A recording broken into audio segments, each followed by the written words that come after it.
The University of Sheffield was first founded in 1828 and was known as the Sheffield Medical School.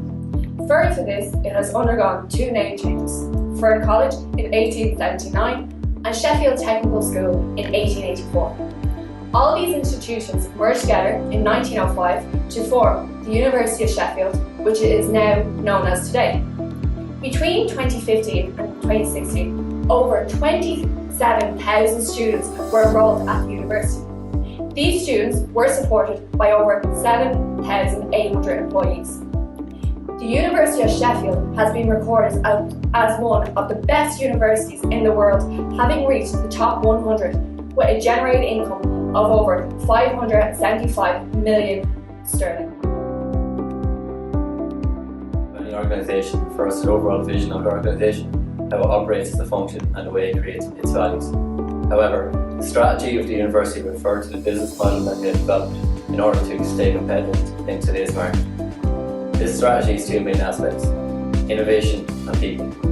It focuses on 5 areas: education and student experience, research, strategic partners. The university plays in both in domestic and global markets, and public responsibility.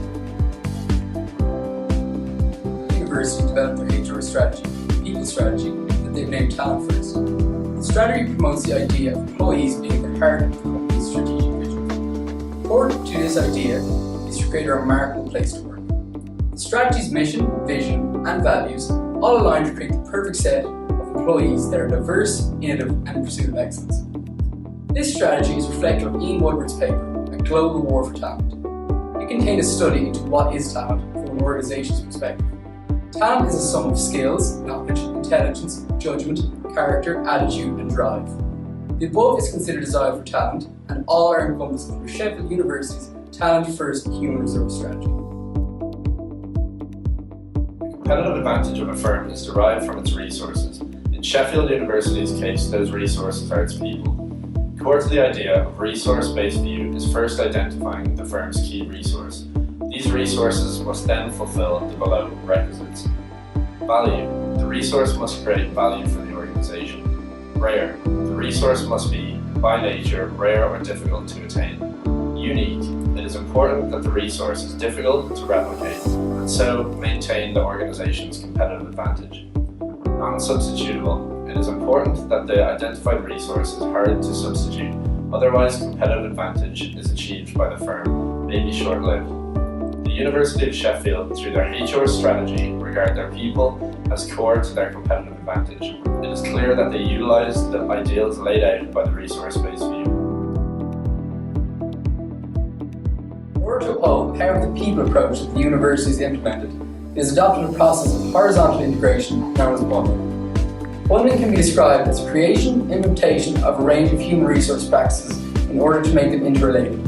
It reduces the risk of creating isolated programs and techniques. Bundling paves the basis for learning and development programs that define career paths. In implementing this system, the university has identified an effect in terms of high performance, commitment, and involvement systems. High performance systems is a focus on making an impact on the performance of the organization through the people in terms of productivity, quality, and levels of customer service that are provided. High commitment management is a management process that is aimed at generating commitment among individuals in the university. This is self-regulated rather than controlled by sanctions in the firm. High involvement management is a management system which aims to focus on individual decision-making, power, and access to information within the university. It treats all employees as equal, where their interests and opinions matter. In conclusion, the University of Sheffield focuses on the attraction of world-class talent in order to meet the vision, mission, and objective of the university. The HR department clearly understands the importance of a balance between their business strategy and HR strategy and practices. As people are so fundamentally important to the success of the university, it is obvious that this is appreciated by the Chief HR and Corporate Officer, Mr. Andrew Dodman, and all of his staff. They have implemented a program that completely focuses on the employee. The competitive advantage of the organisation is their people, and their strategy reflects this heavily through their practices which we have described, such as bundling and the resource-based view.